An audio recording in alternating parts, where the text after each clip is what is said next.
네, 안녕하세요. 박프로입니다. 자, 오늘 금양이 드디어 우리가 기다리던, 이 기다린다라고 하는 게 맞는 건지 모르겠는데, 이 금양에서 유상증자 공시가 오피셜하게 떴습니다. 오피셜하게 떴고, 제가 이 공시만 기다린다라고 여러분들께 말씀을 드렸던 이유가 있죠. 그리고 이 공시 이후에 주가는 다음 주부터 상승이 나올 수밖에 없는 그런 흐름이 나올 텐데, 이게 상승이 나오더라도 이게 주가를 한번 누르고 갈지 아니면 바로 쏠지에 대해서는 우리가 좀 더 지켜봐야 하는 부분들이 있어야 할 것 같습니다. 일단 이 유상증자에 대한 부분들을 여러분들께 먼저 말씀을 드릴게요. 자, 일단 이 보통 주식에 대한 1100만 주, 1100만 주에 대한 지금 신주가 이제 유상증자가 되고요. 대략 시설 자금으로 3,500억, 그리고 채무 상환 자금으로 4천억, 이렇게 4,500억의 유상증자가 지금 결정이 되었습니다. 이전에 그 언론에서 나왔던 이야기는 얼마였습니까? 바로 이 8천억이죠. 그러니까 이 8천억은 사실 좀 말이 안 되는 금액이었잖아요. 8천억을 유상증자를 한다? 이런 말이 안 되는데 결국 현재 오피셜하게 나온 건 이 바로 4,500억, 그리고 주주 배정은 맞습니다. 자, 그러면 이 주주 배정으로 과연 사람들이 참여를 할 것인가 안 할 것인가에 대해서 이전에 8천억이 나왔을 때 상당히 의구심을 갖는 분들이 있었는데, 최근에 뭡니까? 바로 금양이 이 계약을 했죠. 무슨 계약을 했어요? 드디어 이 원통형 배터리에 대한 계약을 했고, 물론 이 공급 계약인 줄 알았지만 결국 유통 계약이긴 했지만, 어쨌든 우리가 가장 리스크로 생각을 하고, 우리가 항상 언제 도대체 이런 계약건들에 대한 소식이 나오나 기다렸던 게 아니었습니까? 그래서 이런 계약건들에 대한 호재가 나왔고, 여기에 따른 이 유상증자에 대한 참여는 저는 활발하게 이뤄질 거라고 봐요. 네, 그리고 예정 발행가액은 38,950원입니다. 지금 주가가 56,500원이니까 이거는 뭐 제 생각에는 여기에 대한 참여는 앞으로 해 나갈 수 있다라고 보는데, 근데 여러분들 중요하게 생각해야 되는 게 바로 이거예요. 네, 지금 일단 뭐 기간 같은 경우는 확정 예정일은 2024년 11월 27일이고 신주 배정 기준일은 10월 22일입니다. 자, 그러면 제가 여러분들에게 강조드렸던 게 뭐예요? 야, 대표 주간 회사가 이 BNK 투자증권, BNK 투자증권. 제가 뭐라고 말씀드렸어요? 얘네 악질이다고, 악질. 뭐가 악질이다? 유상증자로 개미들 물량 다 털어내고 주가 끌어올리는데 아주 악질인 회사입니다. 그런데 물론 악질인 건 맞겠지만 결국 장기 투자를 하는 우리들에게는 뭐다? 바로 대호재다. 대호재. 예전에 BNK 투자증권이 STX로도 유상증자로 주가를 크게 올렸던 그런 기억이 있고, 지금 BNK 투자증권이 유상증자 참여를 했던 여러분들 종목을 나중에 찾아보시면 아시겠지만 제가 여기에 대해서는 나중에 한 번 더 영상을 좀 찍어 드릴게요. 그래서 무조건 호재입니다. 호재고, 자, 앞으로 이런 부분들이 금양의 주가의 상승을 만들어내는데 저는 분명히 일조를 할 것이다라고 봐요. 그래서 8월 28일 나왔던 금양 8천억 유상증자 추진은 뭐 비슷하긴 했지만 결국 금액만 달랐죠. 4,500억이었고 결국 BNK 투자증권사가 지금 대표 주관회사로 있다라는 걸 우리가 지금 알 수 있는 부분입니다. 예상했던 시나리오 그대로 가고 있어요. 예상했던 시나리오 그대로 가고 있어요, 여러분들. 그러면 제가 뭐라고 말씀드렸어요? 금양에 대해서. 지금 최근에 이런 계약 공시가 나왔고, 계약 공시가 왜 나왔겠습니까? 유상증자 할 거니까. 유상증자 할 거니까 야, 주주 배정으로 너희들 좀 많이 참여를 해줘. 우리 지금 공장, 지금 현재 공장 건설은 다 됐지만 이제 설비 쪽으로 지금 돈이 꽤 많이 들기 때문에 여기에 대해서 자금을 좀 부탁하는 거거든요, 개인 투자자분들에게. 그런데 이게 결국 저는 4,500억이라는 금액이 전부 다 될지 안 될지에 대해서는 모르겠어요. 그러니까 결국 안 되더라도 BNK 투자증권사가 나머지 물량을 다 가져갈 거라고요. 그래서 4,500억에 대한 물량들을 걱정할 필요는 없을 것 같고, 그러면 주가를 어떻게 끌어올리겠습니까?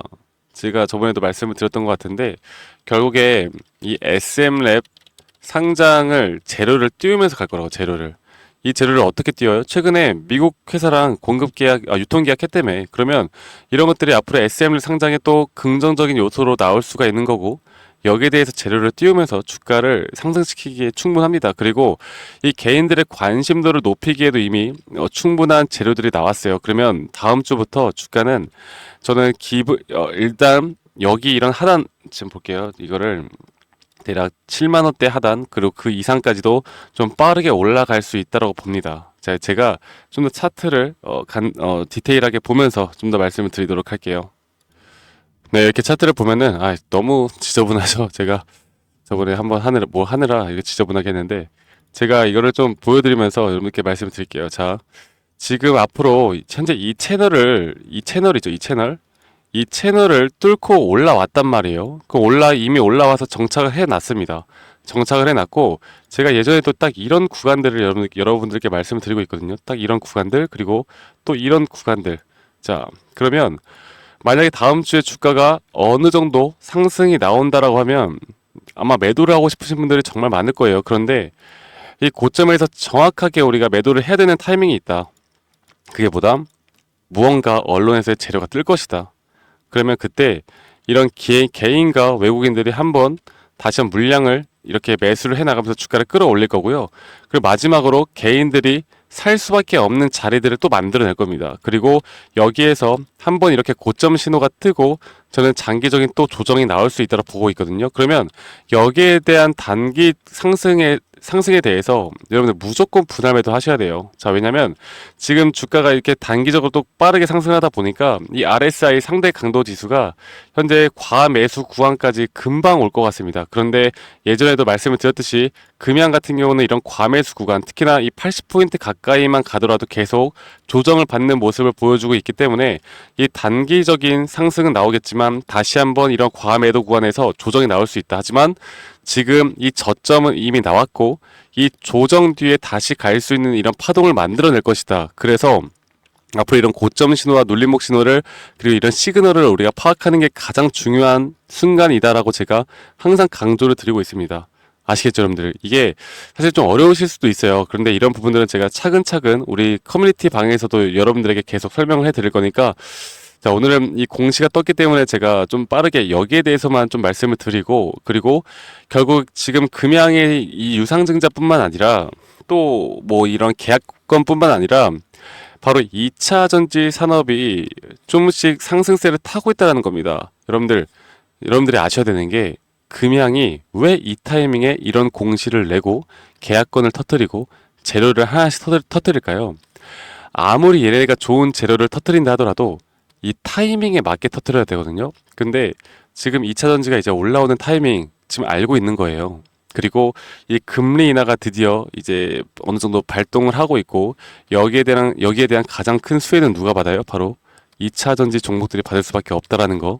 그리고 금리 인하에 대한 기대감은 분명 이런 공장 증설을 해나가는 이 대출 금리에 대한 부분들이 낮아지기 때문에 여기에 대해서 또 수혜가 있을 수밖에 없고 그리고 금리 인하는 또 뭡니까? 이 전기차 캐즘에 대한 부분들을 빠르게 완화시킬 수 있는 부분들이 있기 때문에 앞으로 주가는 섹터가 살아남으로 인해서 이 섹터가 살아날 때 이런 긍정적인 재료들이 터져 주어야 다시 한번 심리가 살아나고 여기에 대한 수급이 붙고 거래량이 터질 수 있다는 걸 아는 겁니다. 그래서 지금 이 타이밍에 하는 거고 그렇기 때문에 이 주가가 장기적으로 어디까지 올라갈지는 우리가 지금 알 수는 없어요. 하지만 단기적인 상승은 절대 지금 깨작깨작 살짝 올라가는 이 단기 상승이 아니라 그래도 꽤 큰 상승폭을 만들어낼 수 있다는 거.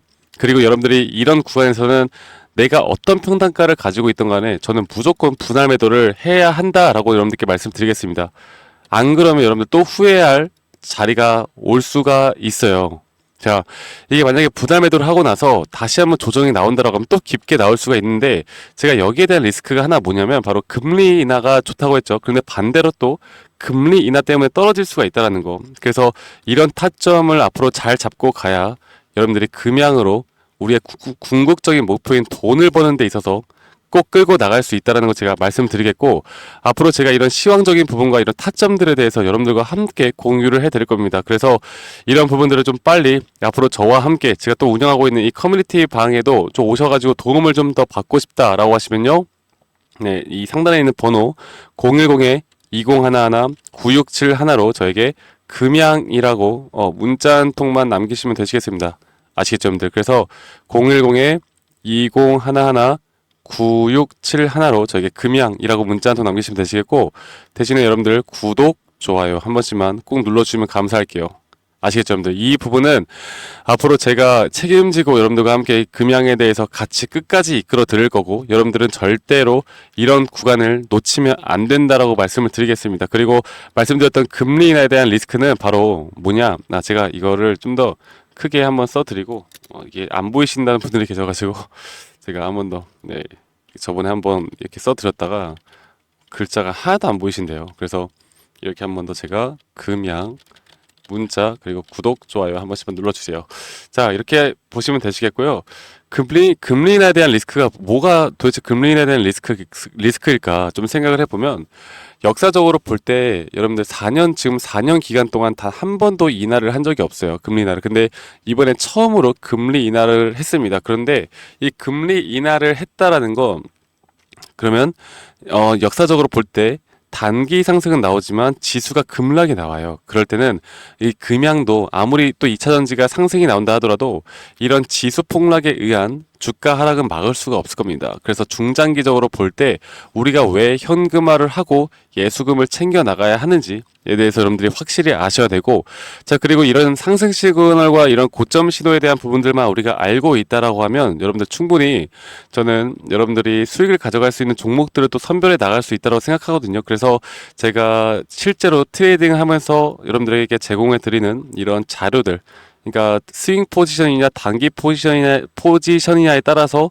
이런 손절 범위와 익절 범위가 달라져야 하고, 내가 진짜 매도를 해야 되는 타이밍이 어디인지, 그리고 매수를 해야 되는 타이밍이 어디인지, 그리고 지지와 저항 그리고 파동에 대해서 여러분들께 한 번에 좀 쉽게 알아보실 수 있도록 제가 이런 자료들도 좀 공유해 드릴까 합니다. 그래서 이런 기법에 대한 자료, 이런 급등 시그널이 나올 수 있는 급등주들은 제가 모든 종목을 다 공유해 드릴 수는 없지만, 그래도 상승 시그널이 나오는 종목들을 여러분들과 함께 좀 몇 가지, 한 일주일에 한두 종목 정도는 좀 공유를 같이 할까 합니다. 그리고 여기에 대한 시황, 그리고 커뮤니티 방까지 제가 초대를 해 드릴 테니까 이 상단에 있는 번호로 저에게 금양이라고만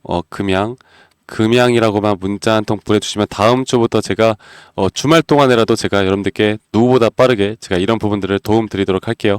아시겠죠, 여러분들? 그러면 다음에 저는 더 좋은 영상으로 인사드리도록 하겠습니다. 감사합니다. 박프로였습니다.